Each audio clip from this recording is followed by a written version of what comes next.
How to exercise if you want to tone up. Megan, take it away. All right. First, you need the lightest dumbbells you can find. I'm talking. Nope. Okay. Try again. Second, you got to put in the DVD. No, it's VHS that you got from the 80s. Nope. Try again. I think If you're gonna say you cardio. need a leotard.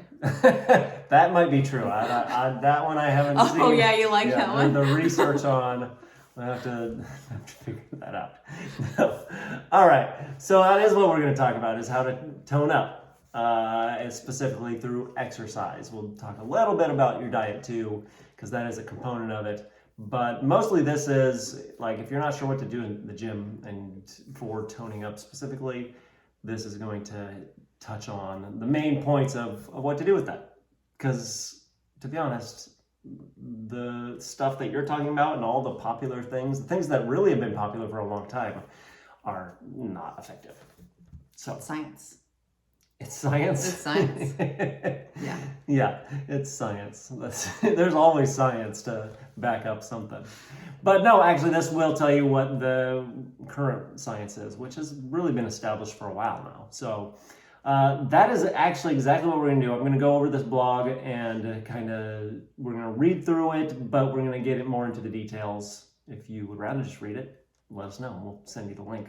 But, and then we'll talk more about all of this. And I'm literally what this is about is all the stuff I just said, but it's talking about how the science that has made certain things popular for toning up is wrong, and how most people now in the fitness industry know about this and know that there's a better way, but that information has not really made its way beyond people like me who actually keep up with the research and are interested in that. Mm-hmm. So I'm going to pass that information along to you so that you don't have to bury your face in some kind of fitness science book. We can just give you the answer right now. And you can let go of those VHSs. Yes, please. All right, so the first point that I have to make about toning up is something that you might resist a little bit. You might not like it a lot, but I'm going to show you that it's not so bad. So I like to think that I've changed in the last 20 years. I'll give you some credit there. Okay. I know a friend of mine always jokes about how men actually never mature beyond middle school. I think there's probably some truth to that too. But one thing that I know for sure that has changed are my fitness goals. When I was 16, I really just wanted to get jacked.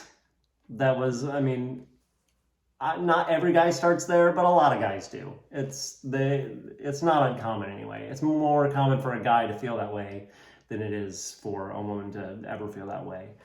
Not that it's wrongness. I was going to say necessarily. It is not wrong for a woman who wants to get big and bulky. That's great. That's an awesome fitness goal. But that's not what we do here, because that's not our goals. We're not bodybuilders. We're not trying to get big and jacked. For me, now at almost 40 years old, I'm far more interested in feeling good and just having energy and being able to move around as pain-free as possible for the decades that I see coming in the not as distant future as what I once thought. So I still personally like having a little bit of muscle definition and looking half decent just kind of by my own standards in a swimsuit. I don't mind it. Yeah, great.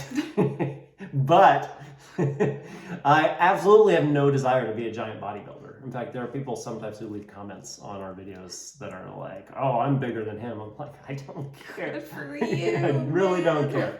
So the reason why I'm telling you this, though, is because this is the part that you might not like. So toning up actually does require building some muscle, a little bit of muscle. And when I talk about that, I want you to know where I'm coming from, because I'm not talking about getting jacked. I'm not talking about putting on bulk. I'm not getting big and bulky here. And in fact, the way that I'm going to talk about it in this video, because this is how I want you to think of it, I want you to think of it as improving your muscle quality, the quality of your muscle, rather than increasing its size. So when I'm not really even going to talk about building muscle, but I want you to at least be aware that that's kind of what toning up is increasing some muscle quality. So point being, if there's any wannabe bodybuilders out there, great, but this is not for you. So Go find another video. Everyone else can keep watching. So here's what toning up really means. It's a combination of two things. One, to tone up, you have to lose a certain amount of fat. And two, you have to improve your muscle quality, like we talked about, not bulking up. That is really important to understand because they're achieved through different means. Both of those two things they do this. They're over here.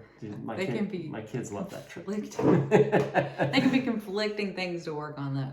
Yeah. They don't have to be, but okay, but here's my point is that you can't improve your muscle quality and expect it to be defined if you still carry extra fat. But you also can't simply just lose weight and expect to have some muscle definition if there's not actually anything there to define, which is why a lot of people kind of still feel flabby like after they lose weight. That's a complaint that I have heard from people is like, I lost weight, but my arms still jiggle and all that. And that can be why. So there's an element of both, losing the fat and improving your muscle quality. Now, just in broad strokes, losing fat, that side of it, is mainly about knowing how to eat. It's mainly about knowing how much protein, carbs, fats, and veggies, just as well as how much to eat of that in general. That's what losing fat comes down to. Mm-hmm. Improving muscle quality, on the other hand, the other side of toning up, that has more to do with following the right exercise program. And that's more of what we're going to talk about today. So, when I say the right exercise program, I am not talking about the exercise video series that you like Buns of Steel, the VHS tapes. Yeah. You don't have to have a gym membership or any specific type of equipment. There are a lot of different ways to do this. It's not like follow our one program and this is how you tone up. There are a bunch of ways to practically do it. What matters is that wherever you work out, whoever writes your exercise programs, whether you have a trainer or you found something online or you're just trying to do this yourself, there are 3 things that you have to get right. So we're going to go over those 3 things now. Number 1 is strength. Losing weight has always been a part of the equation for toning up. But the old school methods for weight loss, a lot of it was to do just a bunch of cardio.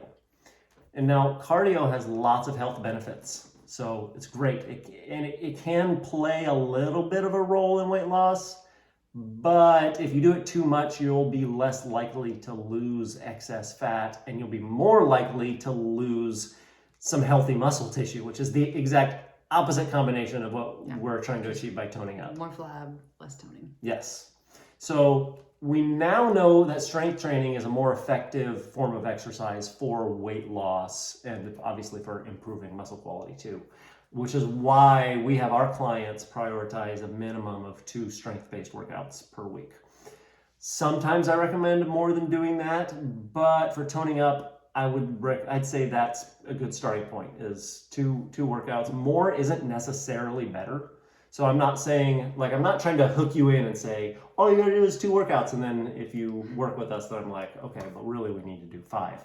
No, you literally could just do 2 and be fine. But it really kind of depends on your schedule, your preferences. Yeah, how toned up do you want to be?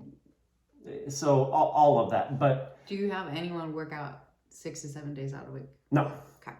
2 to 3, pretty much always. Yeah.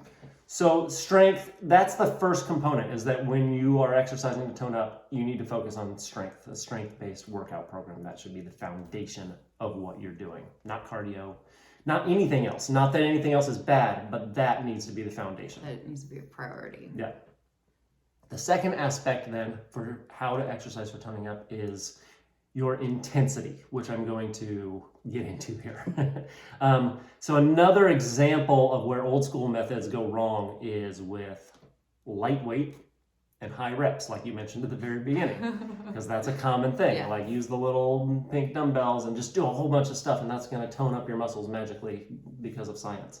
So, and this became popular a long time ago because it was advertised that way. It was like, if you don't want to get big and bulky, but you want to tone up, then do this. Marketing. And the reality is, it's actually a glorified form of cardio. Mm-hmm. So your heart rate goes up, you will probably feel a burn in your muscles, so you'll feel like, okay, this is maybe doing something, but you're never actually challenging your muscles enough to stimulate change.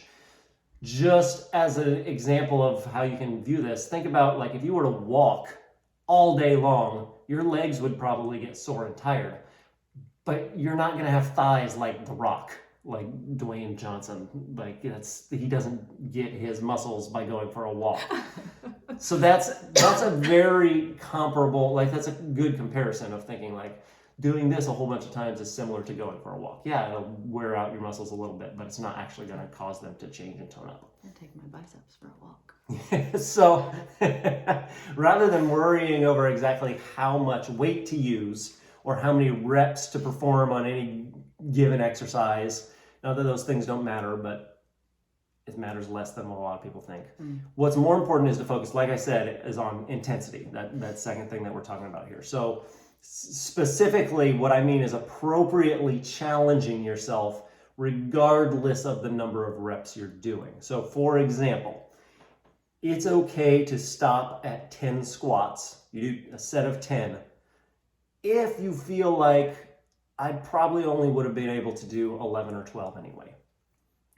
If you could have done 15 or more-ish, then stopping at 10 was too easy. Even if it didn't feel easy, and it very well might not. You might do 10 reps and feel like, oh my gosh, my legs are killing me. But there's a good chance that you could have done 5, 6, 8, 10 more reps. And at that point, your intensity was not high enough. You weren't actually challenging yourself, regardless of the exact weight that you're using when you do those squats. That doesn't matter. It's about challenging yourself enough. Now, this gets really tricky when you aim for higher reps because it starts to get painful way before you actually are nearing your muscular limits. Truly challenging yourself at 20 plus reps, 30 reps, that's going to hurt a lot more than what you're going to want to put up with on a regular basis.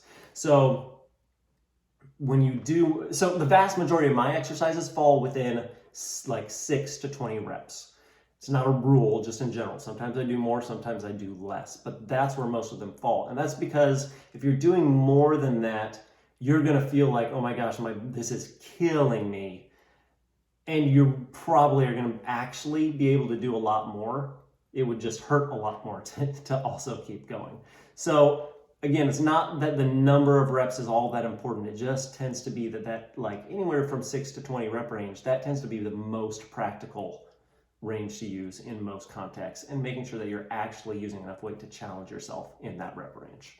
Is that clear? Oh, that's clear. And I know this stuff, but I still was reminded of like this 30-day squat challenge I did once without knowing any better.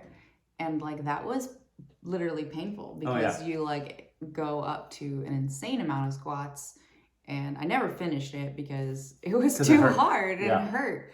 But I've seen more progress with the way you have me doing it, is using heavier weights and lighter, like less reps. So it was really interesting to still think about the things I've done in the past and why I haven't seen success with that. Sure. And there's nuance to it. Again, I'm not saying that it's bad to do that stuff, but it's just not the most effective. Yeah. So that's the first two things, strength and intensity, challenging yourself appropriately. The third thing that you got to get right is variety. And I probably am going to go a different way than you think on this, because a common mistake that you can make when exercising to tone up is doing a different random workout every time you exercise, just for the sake of variety. You may or may not have even heard of the term muscle confusion. That was popular with the P90X thing, and that's not what I'm talking about. I'm talking about actually the opposite, because that is basically just a load of, what can I say? Bull. I'll just leave it at that. So your body changes by adapting to the type of exercise that you do. Just like it would take you more than one piano lesson to learn how to play Don't Stop Believing by Journey. Da, da, da, da. Anyway, it takes your body more than... You're not going to learn that song in one piano lesson, is what I'm saying. Your body's not going to learn to change and adapt and tone up to one workout session. So, for example, if you do push-ups once, your body says, wow, that was weird. I'm going to go ahead and repair this muscle and then move on. You may feel sore the next day or two, but nothing's actually going to change. If you exercise next week, even if you do it on the same day at the same time, but it's a totally different workout, it will be a different lesson for your body that may or may not build on what you learned from those push-ups last week. On the other hand, if you continue to do push-ups semi-regularly, then your body says, okay, it looks like this is something that I need to be prepared for. I might need a stronger chest and arms. And the more consistent you are then, the more your body will adapt, and you'll see those changes to your muscle quality that's going to improve and help you tone up. Which is, in the context of this blog, this is exactly what we're talking about. If you want to tone up and have some definition, then when I talk about variety, what I'm actually saying is you need to work on the same exercises, or at least very similar ones consistently. In fact, our clients do the same workouts for at least a month at a time. And then when I change them, it's not a totally different change. Like it is some variety, because that's important, if for no other reason than so that you don't get bored. But also, it's similar enough that your body is still going to continue to change and not just go, oh, this is a new thing and okay, forget about what we were working on before. It builds on what you've already done too. Yeah. Yeah. For the record, it is possible to not have enough variety in your workouts, which is I guess that's kind of what I just said. But most people struggle to be consistent with exercise at all. Yeah. So what my suggestion is that you find a realistic program, even if it feels like you're not doing enough, but one that you can stick with for at least a few months to get the best results. Can we real quick address toning up and abs? Or is that coming up? No, it's not. Very quickly, because I don't want to go too long. Yeah. But yeah, that is a good thought, is that a lot of people want to tone up, like they want to tone up their belly, lose belly fat, and so they'll do a bunch of ab exercises. And that doesn't help either. It doesn't matter what exercises you do as far as where you'll lose fat. It will help your muscle quality to do certain exercises, but that's not really a concern as far as abs. I feel like this is a little bit of a side tangent, so I don't want to go too deep into it. I think that people will want to know, okay, I want to tone up my core abs. You're better off just kind of working your full body, doing really efficient and 20-30 minute workout, something like that, that's going to kind of work a little bit of everything. You're going to have better results from that than you are from doing a bunch of ab exercises, because that's not going to do anything for helping you lose belly fat, and it's also then not going to help you tone up in other areas either. So Thanks. Is that enough? Okay. So now I do want to talk about the overlap of losing fat and improving muscle quality. So you do have to exercise to improve muscle quality, but you have to eat right to lose excess fat. And like I said, those are two different courses of action. But this is where we're going to talk about the overlap. On the nutrition side of things, one of the main priorities for toning up is eating enough protein. Not only will that make it easier to lose excess fat, but without it, your body, it's not going to have the nutrients that it needs to help improve that muscle quality.